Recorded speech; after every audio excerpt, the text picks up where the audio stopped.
Capítulo 15 de Hechos, ya estamos más de la mitad de este libro, que es muy fundamental para la vida de la iglesia. No vamos a leerlo todo en su totalidad, pero vamos a leer la mayoría, que quiero que entendamos lo que sucede. ¿Okay? Vamos a comenzar, capítulo 15, versículo 1. Dice así la Escritura: Entonces, algunos que venían de Judea enseñaban a los hermanos: si no os circuncidáis conforme al rito de Moisés, no podéis ser salvos. Como Pablo y Bernabé tuviesen una discusión y contienda no pequeña con ellos, se dispuso que subiesen Pablo y Bernabé a Jerusalén y algunos otros de ellos a los apóstoles y a los ancianos para tratar esta cuestión.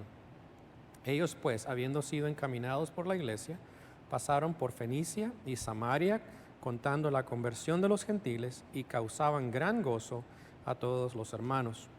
Y llegados a Jerusalén fueron recibidos por la iglesia y los apóstoles y los ancianos, y refirieron todas las cosas que Dios había hecho en ellos. Pero algunos de la secta de los fariseos que habían creído se levantaron diciendo: es necesario circuncidarlos y mandarles que guarden la ley de Moisés. Y se reunieron los apóstoles y los ancianos para conocer este asunto. Y después de mucha discusión, Pedro se levantó y les dijo: varones, hermanos, vosotros sabéis cómo ya hace algún tiempo que Dios escogió que los gentiles oyesen por mi boca la palabra del evangelio y creyesen. Y Dios, que conoce los corazones, les dio testimonio, dándoles el Espíritu Santo, lo mismo que a nosotros. Y ninguna diferencia hizo entre nosotros y ellos, purificando por la fe sus corazones. Ahora pues, ¿por qué tentáis a Dios poniendo sobre la cerviz de los discípulos un yugo que ni nuestros padres ni nosotros hemos podido llevar? Antes creemos que por la gracia del Señor Jesús seremos salvos de igual modo que ellos. Entonces toda la multitud cayó y oyeron a Bernabé y a Pablo, que contaban cuán grandes señales y maravillas había hecho Dios por medio de ellos entre los gentiles. Y cuando ellos callaron, Jacobo respondió diciendo: varones hermanos, oídme. Simón ha contado cómo Dios visitó por primera vez a los gentiles para tomar de ellos pueblo para su nombre, y con esto concuerdan las palabras de los profetas, como está escrito: después de esto volveré y reedificaré el tabernáculo de David que está caído, y repararé sus ruinas, y lo volveré a levantar, para que el resto de los hombres busque al Señor, y todos los gentiles sobre los cuales es invocado mi nombre, dice el Señor, que hace conocer todo este tiempo, esto desde tiempos antiguos. Por lo cual yo juzgo que no se inquieta de los gentiles que se convierten a Dios, sino que se les escriba que se aparten de las contaminaciones de los ídolos, de fornicación, de ahogado y de sangre, porque Moisés desde tiempos antiguos tiene en cada ciudad quien lo predique en las sinagogas, donde es leído cada día de reposo. Entonces lo pareció bien a los apóstoles y ancianos con toda la iglesia elegir de entre ellos varones y enviarlos a Antioquía con Pablo y Bernabé, a Judas, que tenía por sobrenombre Barsabás, y a Silas, varones principales entre los hermanos, y escribir por conducto de ellos: los apóstoles y los ancianos y los hermanos, a los hermanos de entre los gentiles que están en Antioquía, en Siria y en Cilicia, salud. Por cuanto hemos oído que algunos que han salido de nosotros, a los cuales no dimos orden, os han inquietado con palabras, perturbando vuestras almas, mandando circuncidaros y guardar la ley.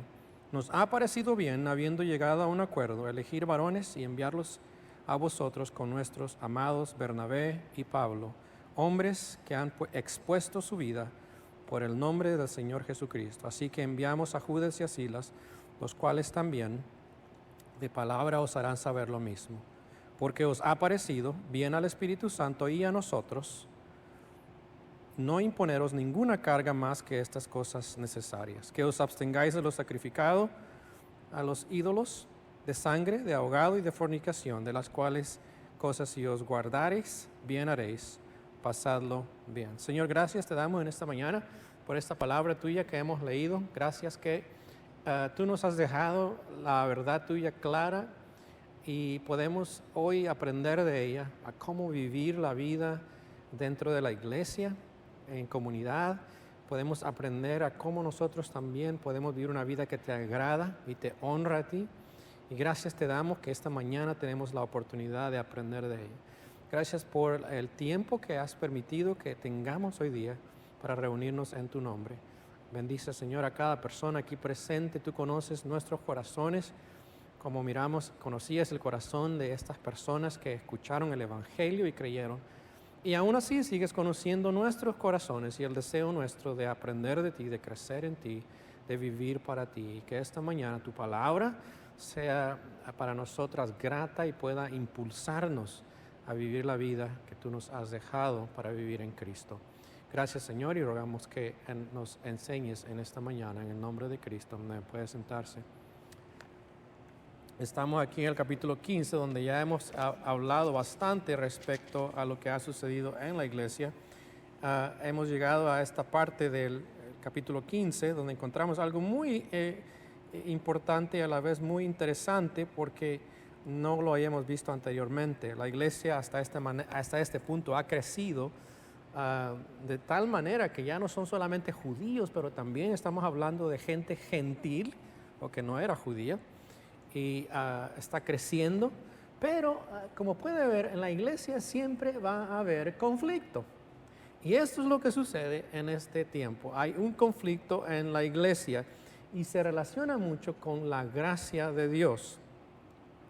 Y vamos a mirar en esta mañana esto, que habían algunos judíos que habían creído el Evangelio, pero que habían vivido la vida de ellos observando, cumpliendo la ley de Moisés, y ellos empezaron a confundir y mezclar esto con la gracia de Dios de tal manera de que querían que estas personas que no eran judíos, que habían creído, siguieran obedeciendo la ley. Eso fue problemático.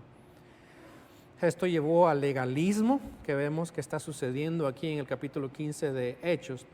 Y por lo tanto es importante que la iglesia madre en Jerusalén, con los apóstoles y los ancianos, se ocuparan de atender este asunto que estaba pasando. Esto sucedió alrededor del año 49 después de Cristo.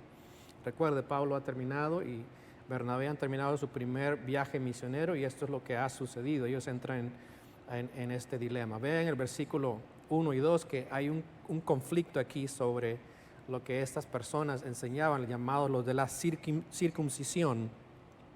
Esto es lo que estaban enseñando. El problema es que venían de Judea y subían hasta la iglesia en Antioquía y a otros lugares, y les decían básicamente es que si no se circuncidaban, ¿usted recuerda esa parte de circuncidar? Era parte del pueblo de Israel en el Antiguo Testamento, era un pacto que Dios hizo con Moisés y con el pueblo, y les dijo, ustedes tienen que circuncidarse para ser salvos.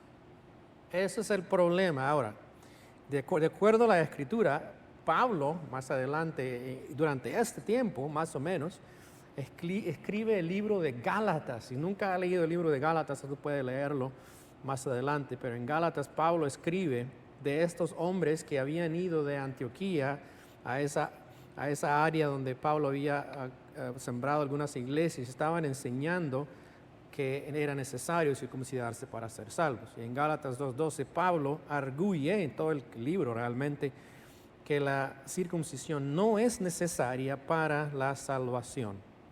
Ese es el problema. Si usted ve en el versículo 2, miramos, hay una propuesta que sucede dentro de la iglesia para solucionar, porque Pablo y Bernabé arguyen con estas personas, pero obviamente necesitan la dirección de la iglesia en Jerusalén, de los apóstoles y ancianos, para determinar cómo se soluciona. Entonces, ¿qué es la decisión que toman? Es de mandar a Pablo y Bernabé a Jerusalén y otros de ellos para que vayan a la iglesia en Jerusalén con los ancianos y traten esta cuestión.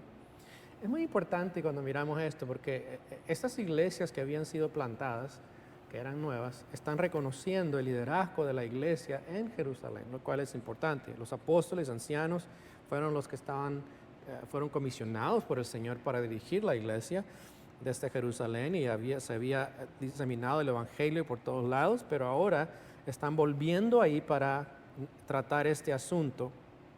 Otra vez, estas personas muy posiblemente eran los judaizantes, como se le llaman, que habían ido a Galacia y seguían enseñando que la salvación de ellos dependía de la circuncisión también. Entonces, este es el tema que van a tratar. Ven los versículos 3 y 4 que encontramos la venida de ellos a Jerusalén para buscar esta ayuda. Y aún en ese proceso miramos de cómo al ir yendo ellos a Jerusalén, siguen compartiendo la salvación en Cristo a los gentiles y contándoles a estas iglesias, y causaban, dice, gran gozo en el versículo 3 a todos los hermanos. Esta noticia de los gentiles que habían venido a Cristo estaba trayendo gozo a las iglesias. Ese era el enfoque de ellos. Pero es obvio que en este conflicto habían algunos problemas que tenía que resolverse. En el versículo 4 encontramos que ellos llegan a Jerusalén, son recibidos por la iglesia, por los apóstoles y ancianos, y les cuentan todas las cosas que Dios ha hecho. Y en los versículos 5 al 21 es donde miramos ahora esta discusión que sucede, en la concesión de los apóstoles y los ancianos sobre la circuncisión, la ley y la gracia y los gentiles creyentes. Vean el versículo 5 otra vez, el dilema era eso, esta secta de fariseos que habían creído, se habían levantado y estaban diciendo que tenían que guardar la ley de Moisés, circuncidándose para ser salvos. Pero esto no es lo que Pablo estaba enseñando ni Bernabé, entonces presentan este caso a la iglesia, versículo 6, hay una discusión sobre esto. Se reunieron los apóstoles, los ancianos para conocer este asunto. Básicamente es un debate que está escuchando. Está mirando a los apóstoles, ancianos, están presentando esta situación y la iglesia está también escuchando y Pedro se dirige a la iglesia. Obviamente esto trata con un tema bastante importante, si debe de haber este tipo de discusión en la iglesia. Sí, a veces es necesario. A veces es necesario tenerlo, pero vea la manera en que se llevan a cabo esas discusiones son muy diferentes a como muchas veces hoy día se lleva a cabo. Esto no es como lo miramos en la Escritura. Y discuten este asunto y en versículo 7 encontramos que Pedro, siendo el hombre que Dios ha usado para formar la iglesia tanto en Jerusalén y abrir las puertas del Evangelio, él va a dar un recuento de cómo el Señor le guió a él a llevar el Evangelio a los gentiles hace aproximadamente ya 10 años. Pedro les recuerda que la obra de Dios que él le había dado era de elegir también a los gentiles para salvación. Ve el versículo 7. Después de mucha discusión. Obviamente esto es importante.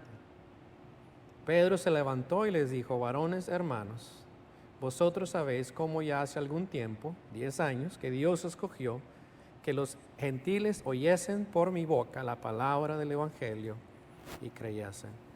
Noten lo que dice Pedro, es muy importante. No fue idea de Pedro llevar el Evangelio a los gentiles. Es el Señor que le guió. El Señor había escogido a los gentiles, quería que conocieran el Evangelio y Dios guió a Pedro a llevar el Evangelio a Cornelio y a su casa y de ahí el Evangelio a los gentiles. Pedro les recuerda, versículos 8 y 9, que Dios es el que conoce los corazones y el que causó la salvación de ellos. Versículo 8, vea, la evidencia de su creencia fue la entrega del Espíritu Santo. Y Dios dice que conoce los corazones, les dio testimonio, dándoles el Espíritu Santo lo mismo que a nosotros. Pedro está diciéndole, miren lo que Dios hizo en los gentiles. Dios les salvó. ¿Y cómo les salvó? Les salvó igual que a nosotros. Les dio el Espíritu Santo cuando creyeron. Eso es igual que nosotros. Y versículo 9 dice, ninguna diferencia hizo entre nosotros y ellos, purificando por la fe de sus corazones. Pedro está mostrando que Dios no tiene distinción. En el proceso de salvación no hay distinción. Dios no va a exigir a alguien una cosa y a otro otra cosa. Dios está llamándoles, les llama a la salvación de la misma manera, han creído, ha purificado sus corazones y ahora ellos tienen al Espíritu Santo. Entonces, vea lo que dice Pedro. Pedro dice, si nos ha salvado igual a nosotros que a ellos, ¿por qué, vea el versículo 10, vamos a imponer el yugo de la ley a estos que han creído? Y Pedro es muy claro que esto de la ley ha sido una carga muy pesada para ellos llevar. Los judíos obviamente eran dedicados a tratar de cumplir esa ley, pero eso había sido tan pesado que no lo podían cumplir, era imposible. Es más, en Gálatas 5:1, Pablo les escribe a los creyentes o a cualquier persona que le dice que sin la ley es imposible, Amén. Con la ley es imposible ser salvos y nadie puede guardar la ley para ser salvo. Y ese es el punto de Pedro, es que la ley no salva a nadie. La ley no puede salvarlos, es por la fe. Es más, Pedro dice en versículo 11, dice, antes creemos, mire, que por la gracia del Señor Jesús seremos salvos de igual modo que ellos. Es la maravillosa gracia de Dios que nos salva a nosotros, no por las obras. Eso es muy claro en la Escritura. Nosotros que hemos sido creyentes, lo hemos mirado ya de varias formas y maneras. Efesios 2:8 es un versículo muy común para nosotros. Dice, por la gracia sois salvos por medio de la fe. No es por obras. Hay un canto que habla de la maravillosa gracia de Jesús. Mire lo que dice este canto y lo puede mirar en la pantalla. Dice, maravillosa gracia de Jesús, mayor que todo mi pecado. ¿Sí ve eso? ¿Cómo lo describiría mi lengua? ¿Dónde comenzará su alabanza? Quitando mi carga, liberando mi espíritu, porque la maravillosa gracia de Jesús me alcanza. Maravillosa gracia de Jesús alcanzando a todos los perdidos. Por ella he sido perdonado, salvo hasta lo extremo. Las cadenas han sido desgarradas, dándome libertad, porque la maravillosa gracia de Jesús me alcanza. Maravillosa gracia de Jesús alcanzando a los más contaminados por su poder transformador, convirtiendo en el querido Hijo de Dios, comprando paz y cielo por toda la eternidad. Y la maravillosa gracia de Jesús me alcanza. Dice, maravillosa la gracia incomparable de Jesús, más profundo que el poderoso mar ondulado, más alto que la montaña brillando como una fuente, gracia totalmente suficiente incluso para mí, más amplio que el alcance de mis transgresiones, mucho más grande que todo mi pecado y vergüenza. Oh, magnífica el precioso nombre de Jesús, alabado sea su nombre. Y esto es muy importante. Esa es la gracia del Señor. Esa es la que nos salva a nosotros. Mire por qué es importante esto. Dios salva a través de ¿qué? La gracia. ¿Cierto? No a través de obras ni reglas. Y muchas veces lo que nosotros queremos hacer es imponer las reglas humanas para que otros puedan o impedir a otros realmente creer en la gracia del Señor. Y a veces surge, sobre todo nosotros como culturalmente hispanos, venimos de un trasfondo donde se nos ha enseñado que hay que hacer obras para mostrar que somos salvos o aún creer que somos salvos. Eso lo enseña muy claramente la Iglesia Católica. La Iglesia Católica no es salvación por fe en Cristo solamente por la gracia. Es salvación por la gracia más obras. Y eso es muy importante entenderlo. Y los creyentes muchas veces que venimos de ese contexto pensamos que también nosotros tenemos que, ahora somos salvos por la gracia en Cristo, pero tenemos que hacer obras. Y esas obras no son obras realmente hacia afuera, muchas veces son obras que queremos poner dentro de la iglesia como un requisito para las personas. Han habido personas que han venido a mí, me han preguntado, que vienen a la iglesia para ser parte y me preguntan, me dice, ¿qué creen ustedes acerca de beber alcohol? Y usted dice, ¿por qué me pregunta una persona esa pregunta? La mayoría de ustedes dirá, es que eso es malo, ¿sí? Pero lo que me está preguntando esa persona a mí es, ¿qué reglas tienen ustedes en la iglesia para que yo sepa y así puedo ver si vengo o no vengo a esta iglesia? Si usted pregunta, ¿qué son las reglas de Generous Hill? No hay tal cosa. Seguimos la Escritura, enseñamos la Escritura, vivimos la verdad de Dios, hay las pautas bíblicas, tenemos la membresía y el proceso, lo que queremos mirar en las personas, pero no hay reglas. Una de las reglas es que usted tiene que venir todos los domingos a la iglesia sin faltar. No hay esa regla. Usted dice, ¿es necesario venir? Sí, la iglesia nos manda, la Biblia nos manda hacerlo, pero no es una regla para salvar. No hay una regla que diga, bueno, todos tienen que venir, mujeres con vestidos y los hombres en pantalones. No hay regla. ¿Sí? Dice, pero ¿hay bueno y malo? Bueno, otra vez, ¿qué es lo que estamos diciendo con estas reglas? Eso es lo que estaban diciendo estas personas con supuestamente buenas intenciones. Es, ustedes creyeron en Cristo, pero ahora circuncídense como nosotros los judíos nos hemos circuncidado si ustedes quieren realmente mostrar que son salvos. Eso es añadir a la gracia de Dios. Y eso no es lo que enseña la Escritura. Y es muy fácil para nosotros muchas veces inclinarnos a las reglas y pensando que las reglas nos hacen mejor persona. Y eso no es cierto. Las reglas no nos van a hacer mejor persona. La gracia de Dios transforma de adentro a afuera y se muestra a través de nuestra vida como la gracia de Dios va santificándonos y cambiándonos, pero no nos hace más aceptables delante de Dios. Es más, es contrario a la Escritura pensar que por nuestras obras o nuestra manera de ser nos merecemos la gracia de Dios. Y Pedro hace ese llamado. Ahora vean lo que ofrece como solución Santiago. El libro, no es el libro de Santiago, es Santiago, el que escribió Santiago, o Jacobo, versículos 13 a 21. Se reconoce hasta este punto que Pedro obviamente había sido muy instrumental en fundar la iglesia. De aquí en adelante en el libro de Hechos no se va a mencionar a Pedro más.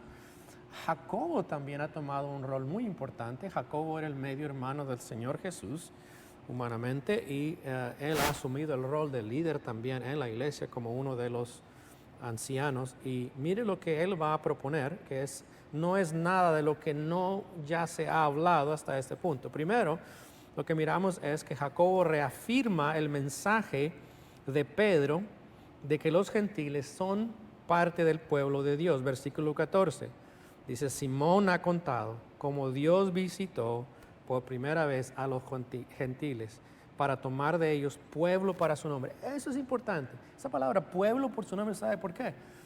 Porque los judíos decían: nosotros somos el pueblo de Dios. Y ahora que ellos habían creído, también están diciendo: nosotros somos el pueblo de Dios. Jacobo está diciendo: sí, los gentiles ahora son el pueblo de Dios. Ya somos todos parte del pueblo de Dios. Está reafirmando lo que Pedro ha dicho. Y es más, miramos que Jacobo cita parte del Antiguo Testamento, del libro, un libro que quizás usted no lo ha escuchado antes, quizás sí, el libro de Amós, el capítulos 9, del 11 al 12. Él lo cita como ejemplo diciendo de cómo Dios algún día salvaría también a los gentiles. No sería solamente para los judíos la salvación, vendría también a los gentiles.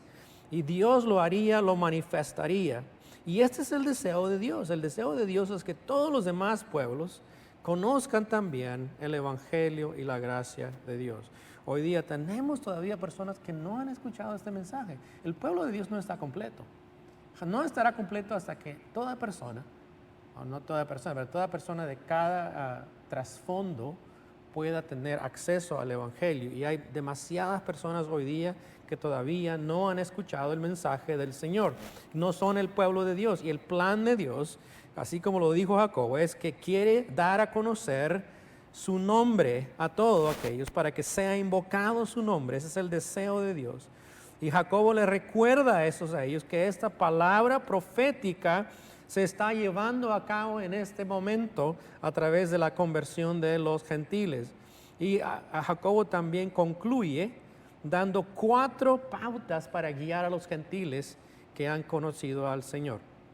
Lo miramos en los versículos 19 al 21. ¿Qué son las cosas que Jacobo sugiere que debe dárseles a los gentiles que son creyentes? No como reglas para salvación, pero como algo para no ofender a los judíos que habían creído.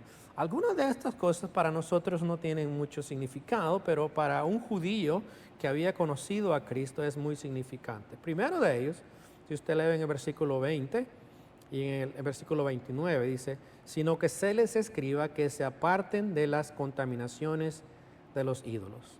Que os abstengáis, dice en el versículo 29, de lo sacrificado a ídolos. ¿Qué es la idea de esto? Bueno, un escritor dijo esto: la contaminación alrededor de los ídolos, el olor repugnante y el humo de los sacrificios, la contaminación sangrienta sobre los altares y la mancha de las ofrendas de sangre. En ese entonces, Era muy común cuando usted iba al mercado encontrar la carne sacrificada a los ídolos. Y los judíos jamás tocaban esa carne y comían esa carne. Porque ¿qué sabían ellos? Sabían que esa sangre, esa comida, se había presentado a un ídolo pagano. Ellos no la compraban. Y lo que está diciendo Jacob es ustedes como algo para no ofender a los judíos creyentes, se abstengan de esa carne que es sacrificada a los ídolos. En otras palabras, usted va a comprar esa carne. Los gentiles estaban acostumbrados a ir al mercado y comprar esa carne. Él le dice, no, absténganse de eso. El simplemente de oler eso es repugnante para un judío. Eso causa también problema para los judíos creyentes. Y le dice, absténganse de eso. Otra vez, entiende que esto es lo que mandan los apóstoles. No es algo, una ley para salvación. Es una norma para evitar que haya conflicto entre los judíos creyentes y los gentiles. Es más, este tema lo trata Pablo también más adelante en otros libros, como en 1 Corintios capítulo 8 especialmente, sobre el tema de la carne ofrecida a los ídolos. La segunda área, si usted la ve en el versículo 20, también dice de fornicación. Y en Hechos también 15, 29, usted dice, bueno, eso está raro. ¿Por qué pedirían ellos que se abstengan de la fornicación? Esa palabra fornicación quiere decir algo sexual que no agrada a Dios fuera del matrimonio. Obviamente, pero eso era una ley, es una norma bíblica. Sí, la idea no es necesariamente de ese aspecto que sabían ellos que estaba mal. Más bien, una vez más, quizás relacionada con la adoración en el templo. La adoración gentil en el templo también llevaba a lo que eran a la sexualidad ilícita. Y eso era muy común dentro de la cultura gentil, pero los discípulos están pidiendo que ellos también se abstengan de eso. Algunos también creen que es posible que entre los gentiles había también comúnmente relaciones, digámosles, matrimoniales entre personas que estaban demasiado cerca en la asociación. En otras palabras, primos con primos se podían casar. Y había ese tipo de relaciones que podían casarse y entre los judíos eso era prohibido. Es posible que esa sea la interpretación, no sabemos exactamente. Lo que sí podemos decir es que no está hablando realmente simplemente de el no cometer una inmoralidad sexual fuera del matrimonio, porque eso es obvio que es una prohibición de la Escritura según el Nuevo Testamento y Antiguo Testamento. Eso fue un problema en la iglesia de Corinto, la fornicación. 1 Corintios 6, 12 y 18, usted lo puede ver en su casa. Dios nos ha llamado a la pureza sexual y a ser santos, y a veces es algo muy interesante porque a veces nosotros pensamos en el aspecto de la sexualidad que solamente los actos claros son pecado contra el Señor. Hablando de actos claros es donde sabemos que ha habido una relación física. Pero note que muchas veces eso puede ser mucho más complicado en nuestro trasfondo, ¿sí? Algunas personas tratan de justificar la sexualidad fuera del matrimonio de alguna forma. Eso es muy común hoy día. Necesitamos entenderlo, que eso es contrario a la Escritura y no es lo que Dios quiere para nosotros. Pero eso es lo que Jacobo le dice, absténganse de la fornicación en ese contexto. Es algo muy importante que ellos entendieran lo que Dios quiere para la iglesia. Número 3, versículo 29, dice de ahogado. ¿Qué quiere decir eso? Una vez más, tiene que ver con animales, la manera de matar a los animales. Los judíos no podían comer un animal que no era degollado y su sangre derramada. Un animal ahogado era prohibido para ellos comer. Y Jacobo está diciendo también, ustedes absténganse de ello porque es algo que es problemático para los judíos. Y también de lo sacrificado a ídolos, que también están relacionados con el sacrificio al templo, muy similar a lo que hemos hablado anteriormente. Una vez más, Jacobo le dice, esto que les estamos escribiendo, esto es lo que los judíos creen, es algo que ellos ya practicaban, estaban constantemente enseñando, y es necesario que ustedes también mantengan esto. No queremos darles cargas pesadas, pero pedimos que estas prácticas de adoración de ídolos y moralidad que son comunes, eran comunes en ese entonces, ellos tomaran una postura diferente. una vez más, lo que podemos aprender de todo esto es que la gracia de Dios nos ha dado la libertad para ser libres, pero no para ser libres lo que nosotros queremos.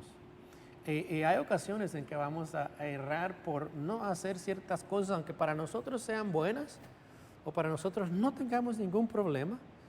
Tenemos que decir, yo no voy a hacer eso porque no quiero ofender a mi hermano. Es muy claro en 1 Corintios, como les había dicho, Pablo habla sobre este tema de la gracia de Dios y cómo debemos nosotros de hablar esto. Y piensa en esto, muchas veces en la iglesia nosotros también, que creemos en la gracia de Dios, hay ciertas cosas que creamos problemas, pero las cosas que son bien claras en la Escritura, que son bíblicas y no deben de haber preguntas, son las que nosotros no cumplimos. Dice, ¿por qué está hablando tan enigmático, pastor? ¿Puede explicar un poco más claro? Le explico esto. Hay cosas que la Escritura no nos dice en cuanto a cómo hacer algo. Esta persona que me preguntaba, bueno, ¿qué dice la Biblia acerca de beber? ¿Puedo yo beber? La Biblia prohíbe emborracharse, ¿cierto? Todo el mundo lo sabe. ¿Prohíbe la Biblia tomar? No. Pero sí ve, eso es problemático para algunos. Y algunos se quedan estancados en eso. Pero mire, por otra parte, ¿qué dice la Escritura acerca de congregarnos? ¿Qué dice? ¿Debemos qué? Hebreos 10, 25, ¿qué dice? No dejando de congregarnos como algunos tienen por costumbre. Es un mandato. Pero eso está bien. Ese podemos desobedecerlo porque no es tan malo. Pero este es malo. ¿Sí ven lo que está diciendo? A veces confundimos las cosas que son importantes para Dios. Son las cosas que nosotros esquivamos y hacemos a un lado. Pero las cosas que realmente no son tan importantes en lo que es la gracia de Dios son las cosas que nosotros tendemos a ser más estrictos y creamos la regla. ¿Sí? Y eso es lo que podemos mirar aquí en esto, que estos hermanos están escribiendo a los gentiles que ellos hagan esto. Algunas de esas cosas directamente son contrarias a la Escritura. Algunas de ellas, como la carne sacrificada, era un poco para los gentiles, es como no veo nada malo, pero provocaría una actitud negativa de los hermanos judíos y ellos decían, no, absténganse de esto.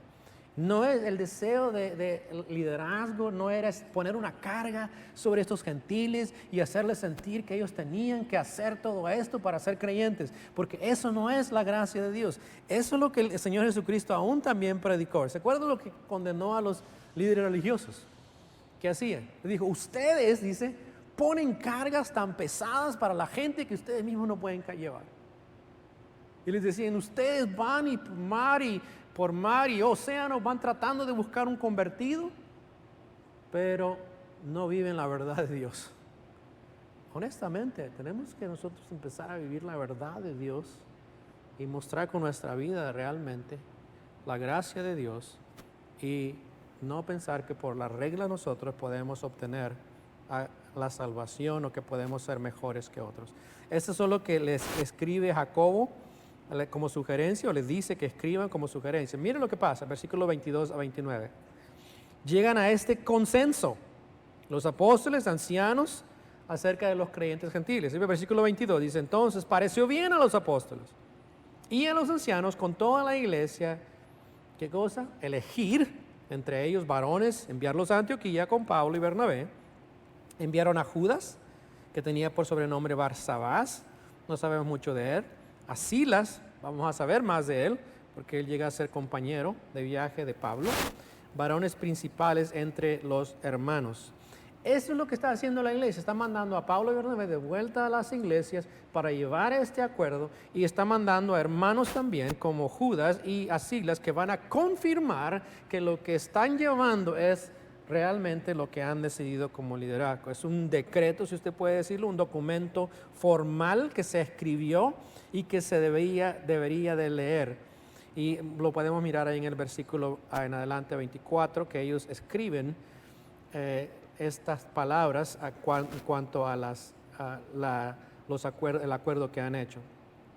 Dice versículo 24, por cuanto hemos oído que algunos que han salido de nosotros, a los cuales no dimos orden. ¿Sí ve eso? Esto no vino de los apóstoles, liderazgo.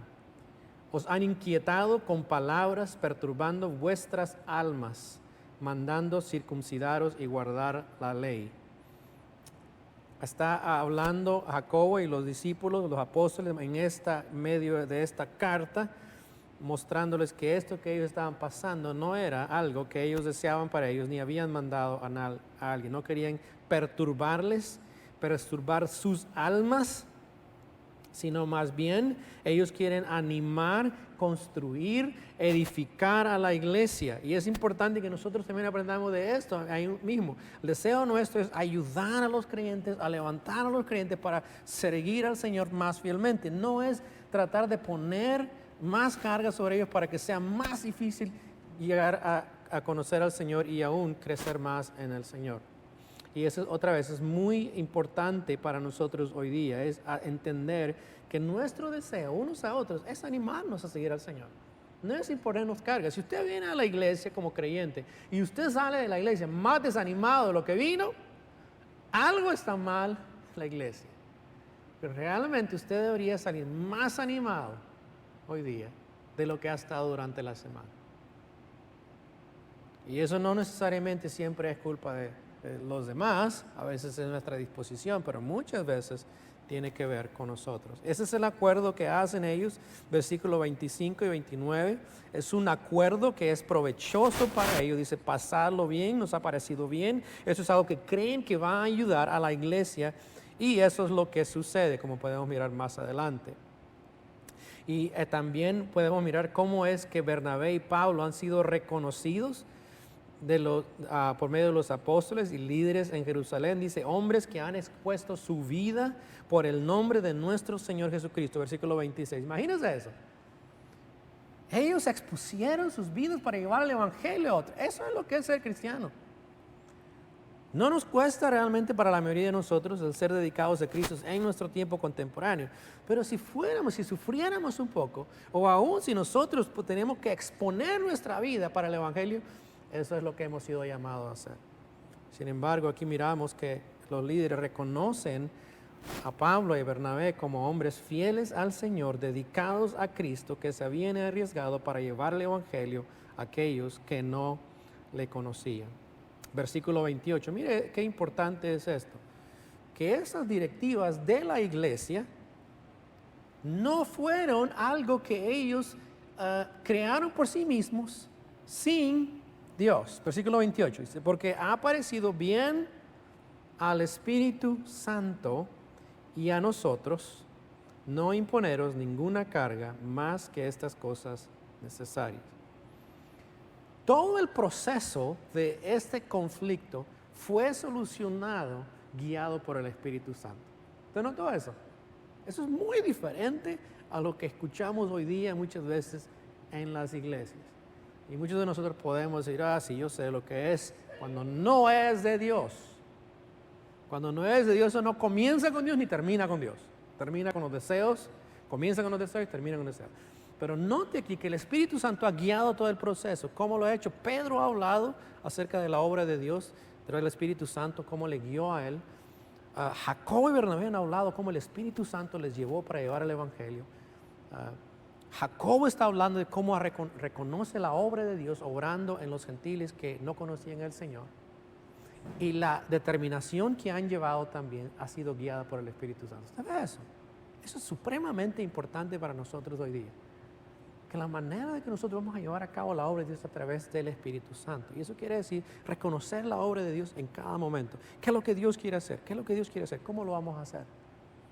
Ahora, como una persona que trabaja en esta iglesia, quiero decirle, ustedes me ven a mí, pero ustedes no ven al resto del personal de la iglesia. Y puedo decirle esto, estando dentro ahí puedo decirle que desde el pastor y los ancianos y todos los líderes, el deseo es nuestro en esta iglesia, seguir lo que el Señor nos está guiando a hacer. Y no estamos moviéndonos a ninguna dirección que no sea guiada por el Señor. Nadie está empujando sus propios deseos, nadie está buscando su propio beneficio. Estamos pensando qué es lo que Dios quiere hacer en esta iglesia cómo Dios quiere llevar a cabo su obra. Y eso implica que Dios quiere que llevemos el Evangelio a otros grupos étnicos, fuera de Edmond, pero en Edmond también. Esto implica también que queremos mirar otras iglesias también que van a llevar el Evangelio en esta ciudad. Esto también implica de que hay otras iglesias que están luchando por mantenerse vivas y queremos ayudar a esas iglesias a seguir adelante y formarlas y también seguir haciendo la obra. Eso es la voluntad de Dios y eso es de Dios. Y podemos mirar que Dios va a bendecir ese proceso porque es dirigido por el Espíritu Santo. Y esto es lo que sucede en este momento en la vida de la iglesia. Versículo 30 al 33 encontramos lo que las congregaciones pudieron percibir de lo que habían recibido. Versículo 30 dice, así pues, dice, los que fueron enviados, otra vez, llevaron a cabo a Pablo, Bernabé, Silas, Judas, se unieron a la congregación, entregaron la carta, la leyeron.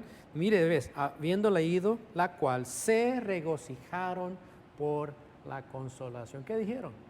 Fueron animados por lo que habían recibido. Hubo alegría, hubo aliento, y esto es lo que produce algo que es guiado por el Espíritu Santo. Versículo 32 dice, Judas y Silas, como ellos también eran profetas, consolaron, miren más, hicieron más de lo que iban a hacer, confirmaron a los hermanos con abundancia de palabras. ¿Ves? Confirmaron a los hermanos con abundancia, quiere decir que siguieron animando, dándoles consolación, dándoles ánimo a seguir al Señor. Eso es bueno, ¿cierto? ¿Sí? Eso es bueno para nosotros hacer también. Animémonos, consolémonos. Llevamos tiempo de ser creyentes, pero no importa, tenemos que seguir haciendo esto. Versículo 33, pasando algún tiempo ahí, fueron despedidos en paz por los hermanos para volver a aquellos que los habían enviado. Los envían de regreso a la iglesia, los reconocen como lo que han recibido de ellos. Y miren versículo 34 y 35 lo que sucede. La iglesia sigue siguiendo al Señor, pero miramos aquí que también Pablo y Silas siguen en el ministerio y se quedan. Silas le pareció bien quedarse, dice Pablo y Bernabé continuaron en Antioquía enseñando la palabra del Señor y anunciando el evangelio con otros muchos. El ministerio y la misión del Señor sigue no para ahí después de este conflicto. Versículo 36, miramos también que Pablo y Bernabé empiezan a hablar sobre su segundo viaje misionero, que vamos a continuar la semana que viene. Pero una vez más, miramos aquí que la iglesia del Señor continúa a pesar de el conflicto que existía, se resolvió de acuerdo a la voluntad del Señor y el mensaje de Dios sigue llevándose a cabo o llevándose a compartir a los que no le conocen y se sigue sirviendo en la iglesia. Y ese es nuestro llamado también.